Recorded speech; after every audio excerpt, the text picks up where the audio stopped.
හයවන පරිච්ඡේදය දාරියස් රජුගේ පිළිතුර. එකල දාරියුස් රජ කළ නියෝගයක් අනුව බබිලෝනියෙහි ලේඛනාකාරී කබඩාවල තැන්පත් කරන ලද පොත් සොයා බලන ලදී.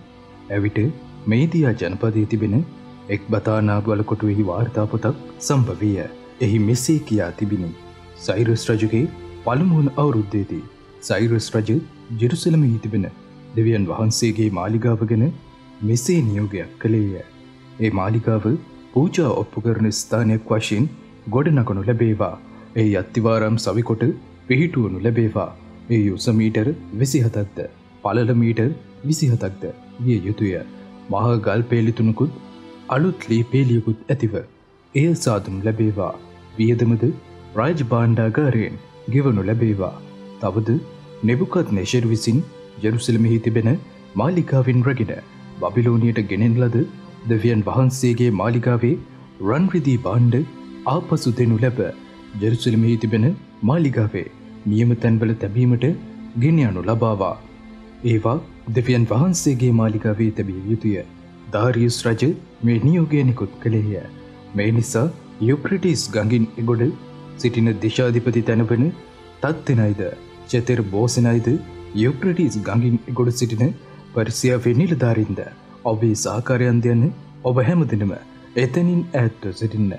දෙවියන් වහන්සේගේ මේ මාලිගාවේ වැඩ කරගෙන යන පිණිස ජුදෙව්වරුන්ගේ දිශාධිපතියාටද ජුදෙව්වරුන්ගේ ප්‍රජා මූලිකයන්ටද ඉඩ හරින්න. දෙවියන් වහන්සේගේ මේ මාලිගාව කලින් තිබුණු ස්ථානයෙහි ඔවුහු ගොඩ නගත්වා. එරත් දෙවියන් වහන්සේගේ මේ මාලිගාව ගොඩ නැගීම පිණිස ඔබ ජුදෙව්වරුන්ගේ ඒ ප්‍රජා මූලිකයන්ට කළ යුතු දේ ගැන මම මෙසේ නියෝගයක් කරමි. වැඩට අවහිරයක් නොවන පිණිස රාජ භාණ්ඩාගාරයේ දෙයින් එනම් යුප්‍රටිස් ගඟින් එගොඩ පෙදෙසින් ලැබෙන බදු ආදායමේ නොපමාව මුළු වියදම දිය යුතුය. ඔවුන්ට ඕනෑ කරන දේ එනම් ජෙරුසලමෙහි සිටින පූජකයන්ගේ නියමය ප්‍රකාර ස්වර්ගීය දෙවියන් වහන්සේට දවන්‍යාග පූජා ඔප්පු කිරීමට කොන්වස්සන්ද වැටළුවන්ද වැටළු පැටවුන්ද තිරිඟුද ලුණුද මුද්‍රික පානීයද තෙල්ද දවස්පතා නොවරදවා ඔවුන්ට සැපිය යුතුය. එසේ කළ යුත්තේ ඔවුන් ස්වර්ගීය දෙවියන් වහන්සේට මිහිරි සුවඳ ඔප්පු කර රජුගේද ඔහුගේ පුත්‍රයන්ගේද සුභසිද්ධිය උදෙසා යාඥා කරන පිණිසය. තවද යමෙකු මේ ආඥාව කඩ කළොත් ඔහුගේ ගෙයින් බාල්කයක් ගලවාගෙන ඔහු එහි මත උල තැබිය යුතුය. ඒ හැර මේ අපරාධය නිසා ඔහුගේ ගේද කසල ගොඩක් කළ යුතුය. මේ වෙනස් කර ජෙරුසලමෙහි තිබෙන දෙවියන් වහන්සේගේ මේ මාලිගාව විනාශ කරන්නට තමන්ගේ අතපොවන සියලු රජුන් හෝ ජාතීන් හෝ සුවකීය නාමය එහි පිහිටෙව්වා වූ දෙවියන් වහන්සේ විනාශ කරන සේක්වා. දේව මාලිගාව කැපකිරීම. එවිට යුප්‍රටිස් ගඟින් මෙගොඩ සිටි දිශාධිපති තැනවෝ තත්තිනයිද චෙතෙර් බෝසෙනයිද ඔවුන්ගේ සහකාරයෝද දාරියුස් රජු විසින් කරන ලද නියමයන් අකුරටම ඉටු කළෝය. යුදෙව්වරුන්ගේ ප්‍රජා මූලිකයෝද දිවිසිවර හග්ගයිගේ ඉද්දෝගේ පුත් ශෙකරියාගේ දිවැස්විකයෙන් උනන්දුවේ දේව මාලිගාව ගොඩනැගීම සාර්ථක ලෙස කරගෙන ගියහ. ඔවුහු ඊශ්‍රායෙල් දෙවියන් වහන්සේගේ ආඥාවේ හැටියටත් සයිරස්ගේද දාරියුස්ගේද පර්සියාවේ රජ වූ අර්තක්ෂස්තාගේ නියෝගයේ හැටියටත් මාලිගාව ගොඩනගා නිම කළෝය. දාරියුස් රජුගේ රාජ්‍ය කාලයේ 6 වන අවුරුද්දේ අදාර මාසයේ 3 වන දින මේ මාලිගාව සාදා නිම කරන ලදී. ඊශ්‍රායෙල් සෙනග වන පූජකවරුද ලෙවීවරුද විප්‍රවාසයෙන් විදී පැමිණි සෙසු අයද දෙවියන් වහන්සේගේ මාලිගාව කැපකිරීමේ උත්සවය මහා හරසරින් පැවැත්වූහ. තවද ඔහු දෙවියන් වහන්සේගේ මාලිගාව කැපකිරීමේදී ගොනුන් 100ක්ද බැටළුවන් 200ක්ද බැටළු පැටවුන් 400ක්ද ඊශ්‍රායෙල් වරුන්ගේ ගෝත්‍රවල ගණන ලෙස සියලු ඊශ්‍රායෙල් වරුන් උදෙසා පාප පූජාවක් වශයෙන් එළුවන් 12 දිනකුද ඔප්පු කළෝය. මෝසෙස්ගේ ව්‍යවස්ථා පොතේ නියම කර තිබෙන ප්‍රකාරයට ඔහු තමන්ගේ පූජකයන් ඔවුන්ගේ කොට්ටාශවල හැටියටත් ලෙවීවරුන් ඔවුන්ගේ පන්තිවල හැටියටත් ජෙරුසලමෙහි දෙවියන් වහන්සේගේ මාලිගාවේ සේවය පිණිස පත් කළෝය. පාස්කු මංගල්‍ය පැවැත්වීම. විප්‍රවාසයෙන් මිදී ආ අය පළමුවන මාසයේ 14 වන දින පාස්කු මංගල්‍ය පැවැත්වූහ. පූජකවරුද ලෙවීවරුද එක්කෙනෙකුවත් නැර සියලු දෙනම පිරිසිදු වී සිටියෝය. ඔහු සියල්ලෝ පිරිසිදුව සිට විප්‍රවාසයෙන් මිදී ආ සියල්ලන් උදෙසාද පූජකයන් වූ තමන්ගේ සහෝදරයන් උදෙසාද තමන්ම උදෙසාද පාස්කු මංගල්‍ය සඳහා බැටළු පැටවුන් මැරූහ. එසේ විප්‍රවාසයෙන් හැරී ආ ඊශ්‍රායෙල් සෙනගත් ඊශ්‍රායෙල් වරුන්ගේ දෙවිසමිඳුන් වහන්සේ සොයන පිණිස අවට ජාතින්ගේ අපිරිසිදුකමින් වෙන්වී ඊශ්‍රායෙල් වරුන්ට එකතු වූ සියල්ලෝ පාස්කු වැළඳූහ. ඔහු මොහොන් නොදෙමූ රොටි මංගල්‍ය සදවසක් අරසරින් පැවැත්වූහ. මන්ද දෙවියන් වහන්සේගේ එනම් ඊශ්‍රායෙල් දෙවියන් වහන්සේගේ මාලිගාවේ වැඩට ඔවුන් දිරිගන්වන අසිරියාවේ රජුගේ සිත ඔවුන්ට ප්‍රියමනාප වන ලෙස වෙනස් කිරීමෙන් සමිඳුන් වහන්සේ ඔවුන් ප්‍රීතියෙන් පිනවූ සේක. 7 වන පරිච්ඡේදය එස්රා ජෙරුසලමට පැමිණීම. මේ සිද්ධිවලින් පසු පරිසියාවේ ආර්තක්ෂස්තාගේ රාජ්‍ය කාලයේදී එස්රා නම් වෙනසෙක් සිටියේය. එස්රා සොරායාගේ පුත්‍රයාය. ඔහු අශරියාගේ පුත්‍රයාය. ඔහු හිල්කියාගේ පුත්‍රයාය. ඔහු ශල්ලුම්ගේ පුත්‍රයාය. ඔහු ශාදුක්ගේ පුත්‍රයාය. ඔහු අහිටුක්ගේ පුත්‍රයාය. ඔහු අමරියාගේ පුත්‍රයාය. ඔහු අසරියාගේ පුත්‍රයාය. ඔහු මෙරායොත්ගේ පුත්‍රයාය. ඔහු සෙරහියාගේ පුත්‍රයාය. ඔහු උෂ්ෂීගේ පුත්‍රයාය. ඔහු බුක්කීගේ පුත්‍රයාය. ඔහු අබිෂුවාගේ පුත්‍රයාය. ඔහු පිනේහාස්ගේ පුත්‍රයාය. ඔහු එලියාසර්ගේ පුත්‍රයාය. ඔහු උත්තම පූජක ආරොන්ගේ පුත්‍රයාය. මේ එස්රා බබිලෝනියේ සිට පැමිණි කෙනෙකි. ඔහු ඊශ්‍රායෙල් වරුන්ගේ දෙවිසමිඳුන් වහන්සේ විසින් දෙන ලද මෝසෙස්ගේ ව්‍යවස්ථාව ගැන මනා දැනීමක් ඇති නීතිවේදියෙකි. ඔහු කෙරෙහි ඔහුගේ දෙවිසමිඳුන් වහන්සේගේ අනුග්‍රහය තිබුණු බැවින් ඔහු ඉල්ලූ සියල්ල රජතුමා ඔහුට දුන්නේය. තවද අර්තක්ෂස්තා රජුගේ 7 වන අවුරුද්දේදී ඊශ්‍රායෙල් සෙනගගෙන්ද පූජකයන්ගෙන්ද ලෙවීවරුන්ගෙන්ද ගායනාකාරයන්ගෙන්ද දොරටු පාලකයන්ගෙන්ද දේව මාලිගාවේ සේවකයන්ගෙන්ද සමහර දෙනෙක් ජෙරුසලමට පැමිණියෝය. එස්රා රජුගේ 7 වන අවුරුද්දේ 5 වන මාසයේදී ජෙරුසලමට ආවේය. ඔහු පළමුවන මාසයේ පළමුවනදා බබිලෝනියෙන් පිටත් වන්න තීරණය කරගෙන තිබුණේය. ඔහුගේ දෙවියන් වහන්සේගේ කරුණානුග්‍රහය ඔහු සමග සැබවෙන්න තිබුණේය. 5 වන මාසයේ පළමුවනදා ඔහු ජෙරුසලමට පැමිණියේය. එස්රා සමිඳුන් වහන්සේගේ ව්‍යවස්ථාව අදාරන්නත් එය පිළිපදින්නත් එහි ඇති අනපනත් ඊශ්‍රායෙල් සෙනගට උගන්වන්නත් අපකැප වී සිටියේය. අර්තක්ෂස්තා රජු එස්රාට ලියූ හසුන ඊශ්‍රායෙල් වරුන් සම්බන්ධයෙන් පනවන ලද සමිඳුන් වහන්සේගේ අනපනත් පිළිබඳව විශේෂ දැනුමක් තිබුණු පූජකයෙකුද නීතිවේදියෙකුද වූ එස්රාට අර්තක්ෂස්තා රජු විසින් දෙන ලද හසුනේ පිටපත මෙසේය. රාජාධි රාජ අර්තක්ෂස්තා වෙන මම ස්වර්ගීය දෙවියන් වහන්සේගේ ව්‍යවස්ථාවේ නීතිවේදියෙකුව සිටින පූජක එස්රා වෙත ලියා එවමි. මාගේ රාජ්‍යයේ සිටින ඊශ්‍රායෙල් සෙනගගෙන්ද ඔවුන්ගේ පූජකයන්ගෙන්ද ලෙවීවරුන්ගෙන්ද සිය කැමැත්තෙන් ජෙරුසලමට යන්න කැමති සියල්ලන්ට ඔබ සමග යන්න අවසර ඇත කියා මම නියෝගයක් කරමි. ඔබේ බාරයේ ඇති ඔබේ දෙවියන් වහන්සේගේ ව්‍යවස්ථාව අනුව යුදා හා ජෙරුසලම ගැන කරුණු විභාග කරන පිණිස රජු සහ ඔහුගේ මන්ත්‍රීන් 7 දෙනා විසින් ඔබ යවනු ලැබ ඇත. රජු සහ ඔහුගේ මන්ත්‍රීන් විසින් ජෙරුසලමෙහි වැඩවසන ඊශ්‍රායෙල් වරුන්ගේ දෙවියන් වහන්සේට සිය කැමැත්තෙන් පුදන ලද රන් රිදී ඔබ ගෙන යා යුතුය.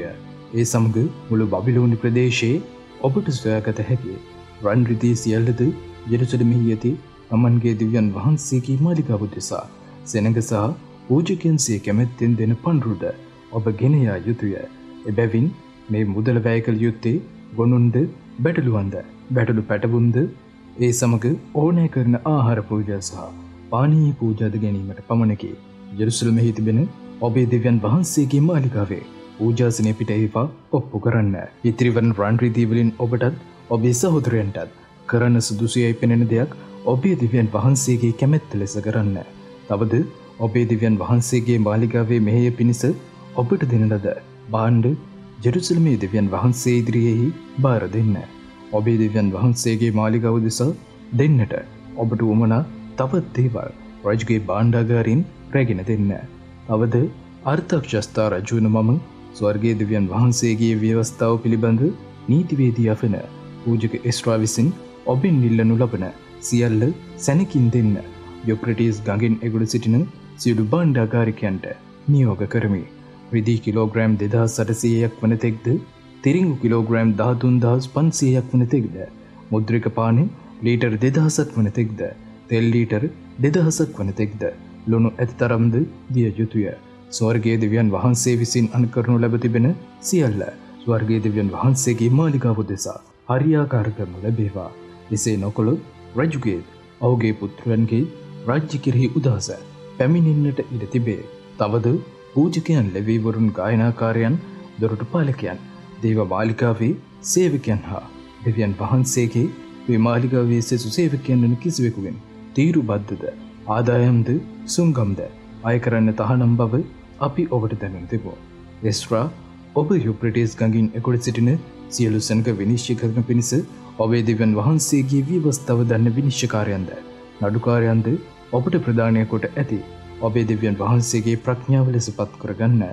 නොදන්න අයට එය උගන්වන්න. ඔබේ දෙවියන් වහන්සේගේ ව්‍යවස්ථාවද රාජ ආඥාවද නපවත්වන සියල්ලන්ට මරණින් හෝ රටින් පිටමන් කිරීමෙන් හෝ දේපල රාජසන්ත කිරීමෙන් හෝ ඊරාඩත්ස කිරීමෙන් හෝ වහාම යුක්තිය ඉටු කරනු ලැබේවා. එවිට එස්රා මෙසේ කීවේය. ජෙරුසලමෙහි තිබෙන සම්දැනන් වහන්සේගේ මාලිගාව අලංකාර කරන්නට රජුගේ සිතෙහි කැමැත්තක් ඇති කළා වූද රජුද උපදේශකයන්ද රජුගේ සියලු බලවත් අධිපතීන්ද ඉදිරියෙහි මට කරුණාව ලැබීමට සැලැස්සුවා වූද අපේ පියවරුන්ගේ දෙවිසමිදන්නන් වහන්සේට ප්‍රශංසා වේවා. එබැවින් මාගේ දෙවිසමිදන්නන් වහන්සේගේ හස්තය මා පිට තිබෙන බව දැනගෙන මා ධෛර්යවත් වී මා සමග යන පිණිස ඊශ්‍රායෙල් වරුන් අතරින් ප්‍රධානීන් මම රැස් කරගතිමි. 8 වන පරිච්ඡේදය විප්‍රවාසීන් මිදී පැමිණියාගේ නාම ලේඛනය.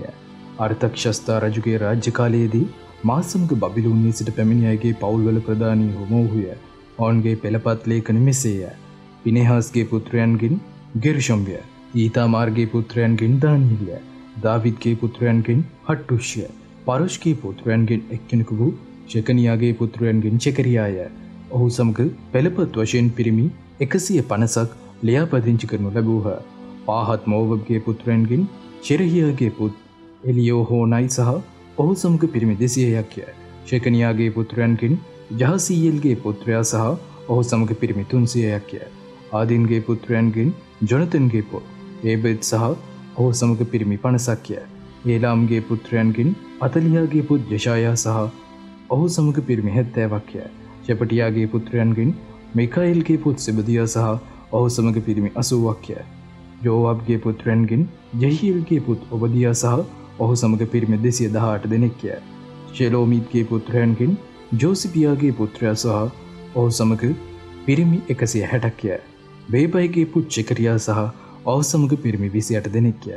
අස්ගාද්ගේ පුත්‍රයන්ගෙන් හක්කාටාන්ගේ පුත් ජෝහානාන් සහ ඔහු සමග පිරිමි 110 දෙනෙක්ය. අදොනිකාම්ගේ පුත්‍රයන්ගෙන් අන්තිමයන් වූ එලිපෙලෙද්ද ජෙව්වියල්ද ෂෙමායාද යන නම් සඳහන් අය සහ ඔවුන් සමග පිරිමි 60ක්ය. බිග්වායිගේ පුත්‍රයන්ගෙන් ඌතයි සහ සබ්බුද්‍ය ඔවුන් සමග පිරිමි 70ක්ය. ඉස්රායෙල් වීවරුන් පත් කිරීම. අහවා නගරයට ගලා යන ගංගාව ළඟ මම ඔවුන් රැස් කළෙමි. අපි එහි 3 දවසක් කූඩාරම් ගසාගෙන සිටියෙමු. සෙනඟද පූජකයන්ද දෙස බැලූ විට ඔවුන් අතර ලෙවීවරුන්ගෙන් කිසිවෙකු නැති බව මම දිටිමි. එබැවින් මම එලියේසර්ද, අරියෙල්ද, ෂෙමායාද, එල්නාතාන්ද, ජාරිබ්ද, එල්නාතාන්ද, නාතාන්ද, චෙකරියාද, මෙෂුල්ලාම්ද යන ප්‍රධානීන් සහ ජොයාරිබ්ද, එල්තානාන්ද යන බුද්ධිමතුන්ද කැඳවාගෙන කාසිපියා යන ස්ථානයේ සිටි ප්‍රධානියා වූ ඉද්දෝ වෙත ඔවුන් යැවීමි. දෙවියන් වහන්සේගේ මාලිගාවට සේවකයන් අප වෙත සපයා දෙන ලෙස ඉද්දෝටත් කාසිපියා යන ස්ථානයේ සිටි ඔහුගේ ඥාතීන් වන දේව මාලිගාවේ සේවකයන්ටත් කිය යුතු දේ මම ඔවුන්ට කීමි. ඔහුද අප කිරිහි පිහිටි දේව වර ප්‍රසාදය හේතු කොටගෙන ඊශ්‍රායල්ගේ පුත්‍රයා වන ලෙවීගේ පුත් මාලිගේ පුත්‍රයන්ගෙන් බුද්ධිමත් වෙනසක වූ චෙරේබියාද ඔහුගේ පුත්‍රයන් හා ඥාතීන්ද 18 දෙනෙකුද අප වෙත එවූහ. ඒ හැර හෂබියාද ඔහු සමග මෙරාරීගේ පුත්‍රයන්ගෙන් ජෙෂායාද ඔහුගේ සහෝදරයෝද ඔවුන්ගේ පුත්‍රයන් 20 දෙනෙක්ද එවන ලදහ. තවද ලෙවීවරුන්ගේ මෙහෙයටද දාවිද් සහ අධිපතීන් විසින් නියම කරන ලද දේව මාලිගාවේ සේවකයන්ගෙන් 220 දෙනෙක් අප වෙත එවන ලදහ. ඔවුන් සියල්ලෝ ලියාපදිංචි කරන ලදහ. එස්රා උපවාසයක් ප්‍රසිද්ධ කිරීම. එවිට අපේ දෙවියන් වහන්සේ ඉදිරියේහි අප යටහත් පහත් වේ අපට සුබ ගමනක් සලසා දී අපද අපේ දරුදරියන්ද අපේ සම්පතද ආරක්ෂා කරන හැටියට ඔවුන් වහන්සේකින් දිනන පිණිස එහි ආවා ගංගාවළඟදී මම උපවාසයක් ප්‍රසිද්ධ කළෙමි. මා එසේ කළේ අපේ දෙවියන් වහන්සේගේ ආශිර්වාදදායක හස්තය ඔවුන් වහන්සේ සොයන සියල්ලන් කෙරෙහි පවතින්නේ කියාද ඔවුන් වහන්සේගේ බලවත් උද්‍යෝගය ඔවුන් වහන්සේ අත්හරින සියල්ලන්ට විරුද්ධව පවතින්නේ කියාද අප රජුට කියා තිබූ නිසා ගමන් මාර්ගයේදී අප සතුරන්ගෙන් ආරක්ෂා කරන පිණිස ඒවා හමුදාවක්ද අසුරුවන්ද රජුකින් ඉල්ලන්නට ලැජ්ජා වූ බැවිනි. ඒ නිසා අපි නිරාහාරව සිට මේ ගැන අපේ දෙවියන් වහන්සේට යාඥා කළෙමු. උන් වහන්සේද අපේ අයදීමට පිළිතුරු දුන්සේක. දේව මාලිකාවට පනුරු.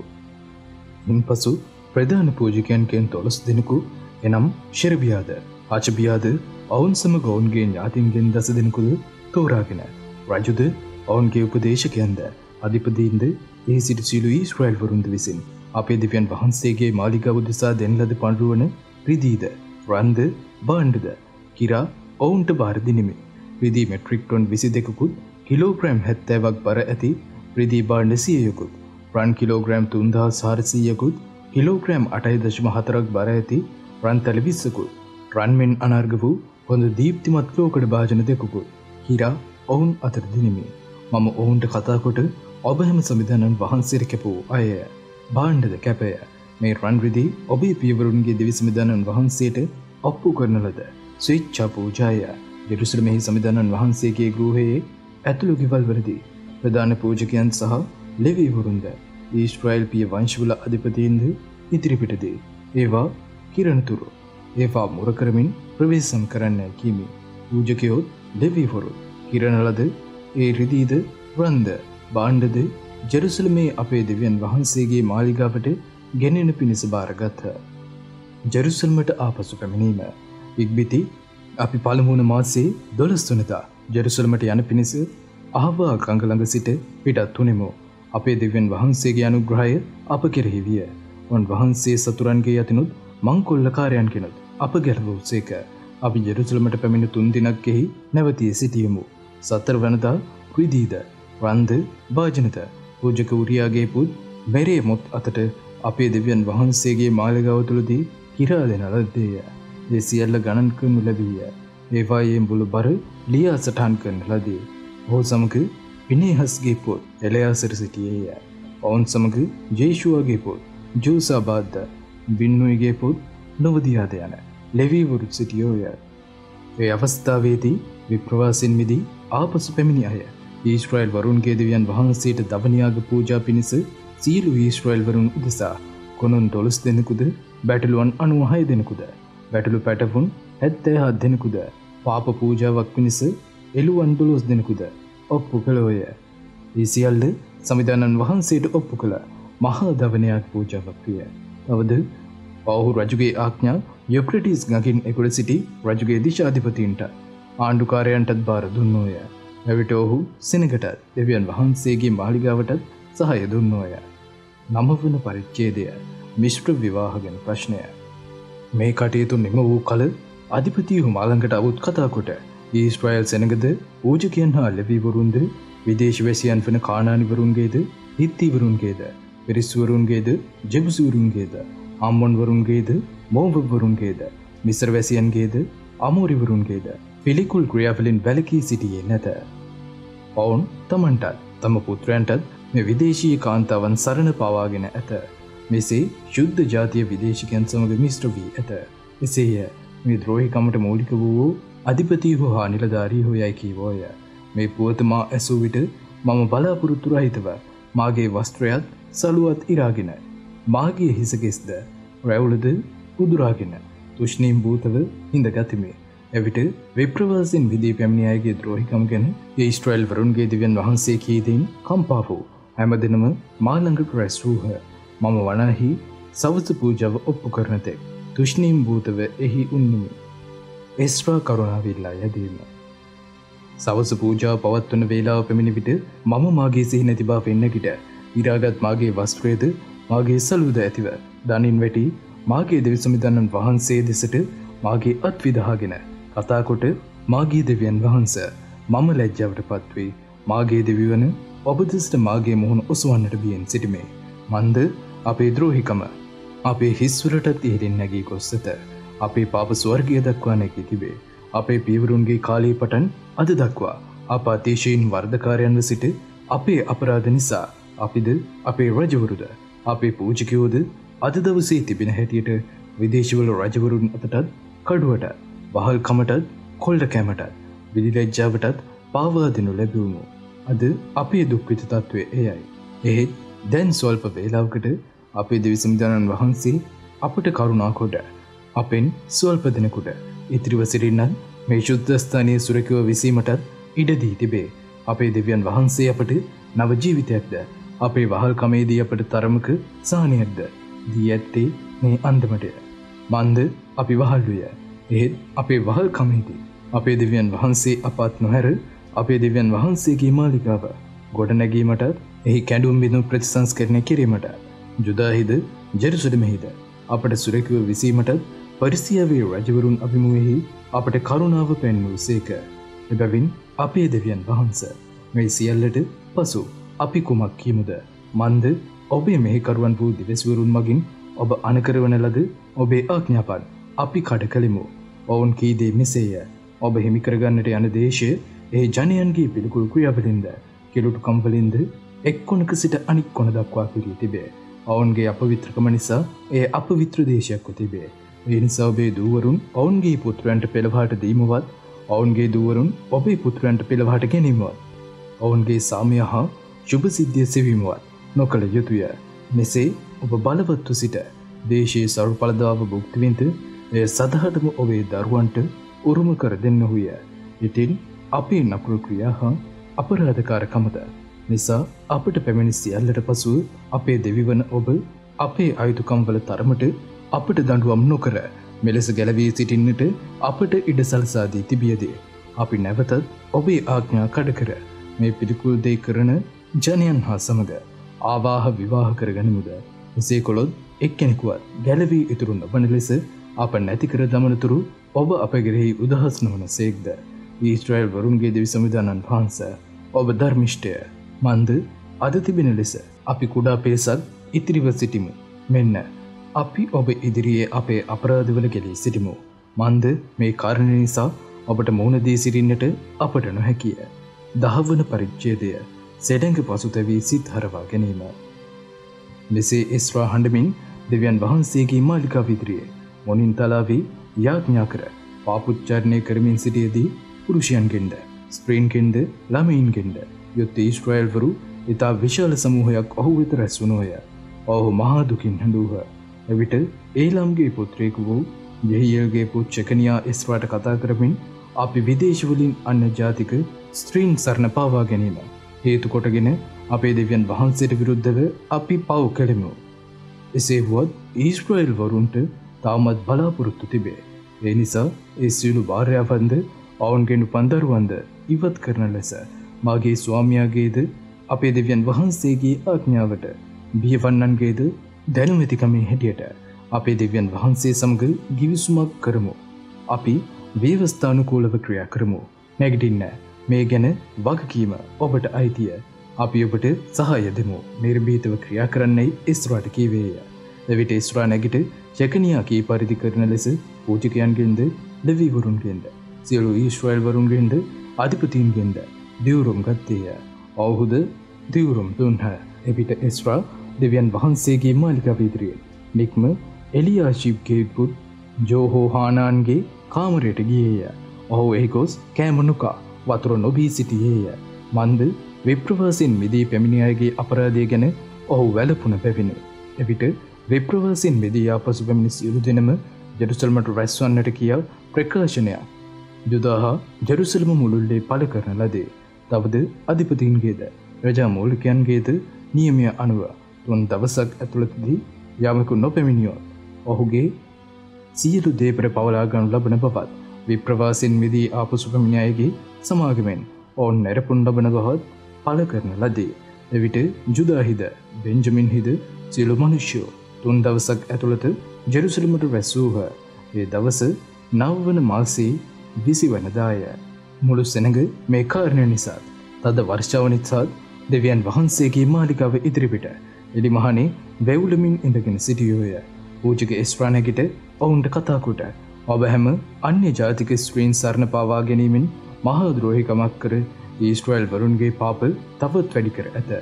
එබැවින් දැන් ඔබේ පියවරුන්ගේ දෙවිසමිදනන් වහන්සේට පාපොච්චාරණය කර ඔවුන් වහන්සේගේ කැමැත්ත කරමින් දේශීය වැසියන්ගෙනුත් අන්‍ය ජාතික ස්ත්‍රීන්ගෙනුත් වෙන්වන්නයි කීය. එවිට මුළු සභාව මහා හඬකින් පිළිතුරු දෙමින් එසේය. ඔබ කී ලෙස අප කළ යුතුය. එහෙත් සෙනඟ බොහෝය. මෙය ඉතා තද වර්ෂා කාලයකි. අපට දෙලිමහනේ සිටගෙන සිටින්නට නොපුළුවන. තවද අප මේ කාරණය සම්බන්ධයෙන් තදබල වරදක් කර ඇති බැවින් මෙය දවසකින්වත් දෙදවසකින්වත් නිම කළ හැකි කාර්යයක් නොවේ. දැන් අපේ අධිපතියෝ මුළු සභාව වෙනුවෙන් ක්‍රියා කරත්වා.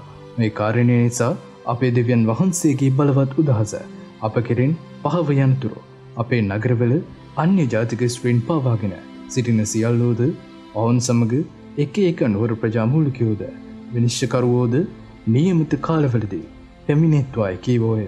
මෙහිට විරුද්ධ වූයේ අසාහිල්ගේ පුජ්ජනතන්ද තික්වාගේ පුජ්ජාසයාද පමණක්ය.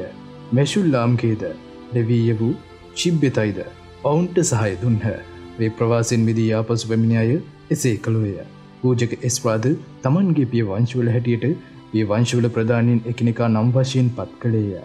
ඔහු මේ කාරණය විග්‍රහ කරන්නට දසවන මාසයේ පළමුවනදා ආරම්භ කළෝය.